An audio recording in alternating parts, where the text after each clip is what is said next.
Salut les bricolos, c'est Cédric de Bricolage Facile et aujourd'hui je voudrais vous parler de la visseuse à choc de chez Stanley Fatmax, la FMC 645B. Mais je vous en dis pas plus, je vous propose de la découvrir en détail dans la séquence qui suit. A tout de suite.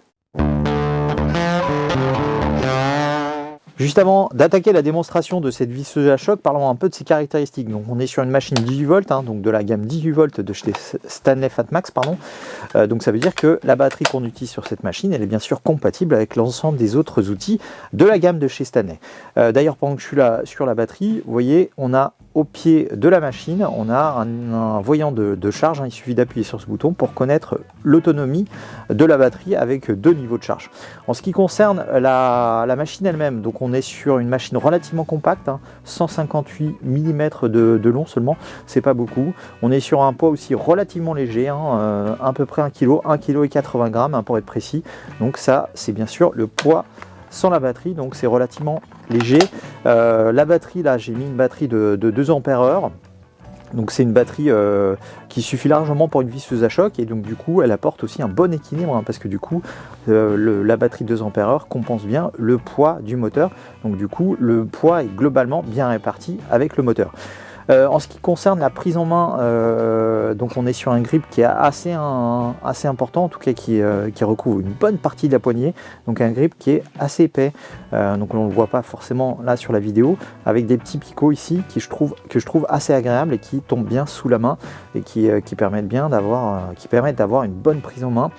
En ce qui concerne le contrôle de la machine, donc la gâchette, elle permet de contrôler assez efficacement le moteur, donc on peut comme ça, en appuyant plus ou moins fortement sur la gâchette, on peut comme ça contrôler la vitesse de rotation du moteur. Et d'ailleurs, vous avez vu, donc le moteur s'arrête très rapidement. Donc on a un frein qui est relativement efficace et qui permet vraiment d'arrêter la machine lorsqu'on en a besoin.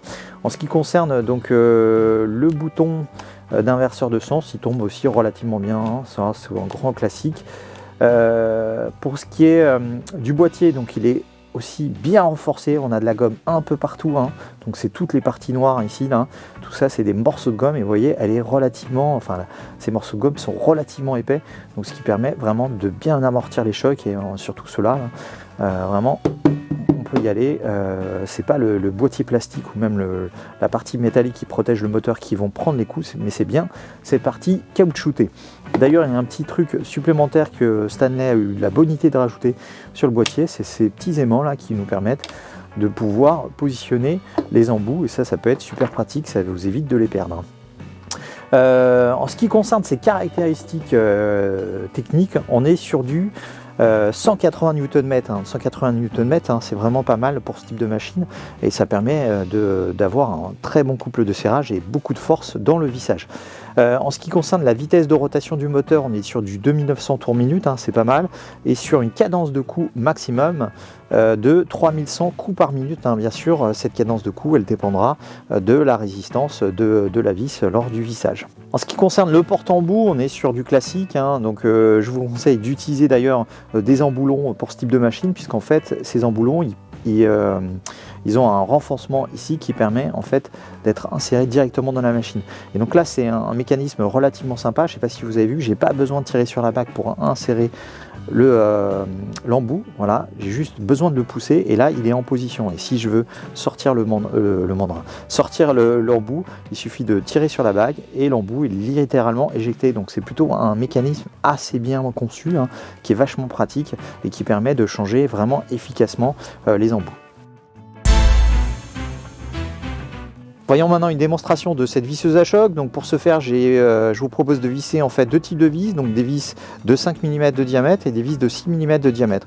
Donc là ici on est sur du PZ2 et ici sur du PZ3.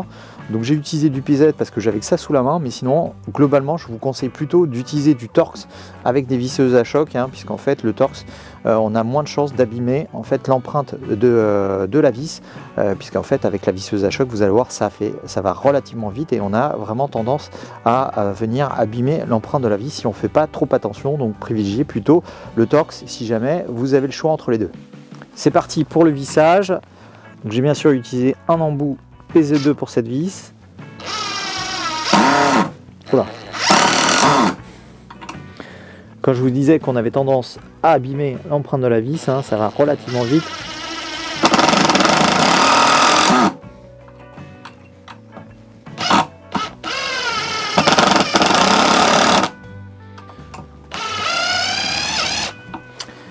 là, je vous ai dit, on va pouvoir utiliser le petit rangement qui est sur la visseuse à choc. Voilà, et on va pouvoir changer d'embout et passer en PZ3.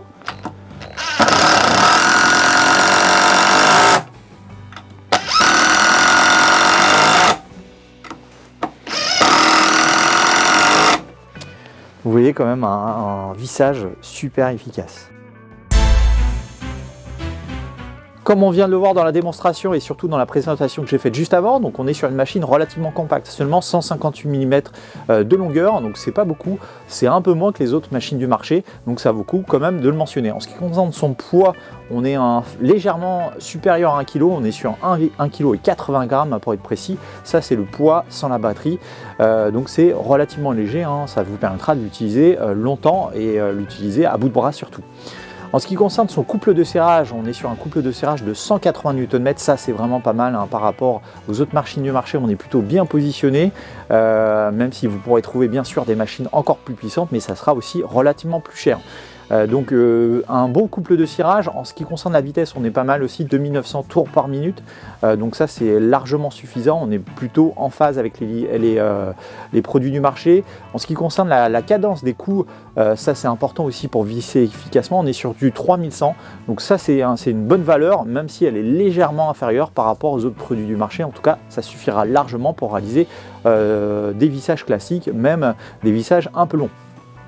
Donc voilà, donc c'est plutôt une bonne machine avec un bon positionnement prix, hein, puisqu'elle est vendue aux alentours de 110 €. 110 € c'est le prix sans chargeur et sans batterie surtout. D'ailleurs si ça vous intéresse, je vous mettrai comme d'habitude en description le lien vers mon comparateur qui vous permettra de trouver le commerçant, surtout le commerçant sur internet, qui vous fera la meilleure offre pour cette machine. Alors moi je suis globalement assez content de cette machine, hein, donc il y a tout ce qu'il faut, on a des bonnes performances, on a un beau positionnement prix. Bon, elle ne bénéficie pas du dernier moteur, enfin du moteur de dernière génération, le moteur brushless, hein, qui aurait pu lui permettre d'avoir encore plus d'autonomie et surtout encore plus de longévité du moteur. Mais on est quand même sur un bon positionnement, un bon rapport qualité-prix pour cette machine qui vous permettra de réaliser des vissages sans difficulté. Voilà, donc si vous avez cette machine, ça m'intéresse d'avoir votre avis. N'hésitez pas à me le mettre en commentaire si vous en êtes content, si vous en êtes déçu. N'hésitez pas à me le mentionner. Si vous avez des questions, c'est pareil. Mettez-les moi en commentaire, je me ferai un plaisir d'y répondre. Voilà, cette vidéo est désormais terminée. J'espère qu'elle vous aura plu, qu'elle vous aura aidé à faire le bon choix. N'hésitez pas à mettre un petit pouce bleu et à vous abonner à ma chaîne si ce n'est pas déjà fait. Et dans tous les cas, je vous dis à très bientôt pour une nouvelle vidéo. Salut!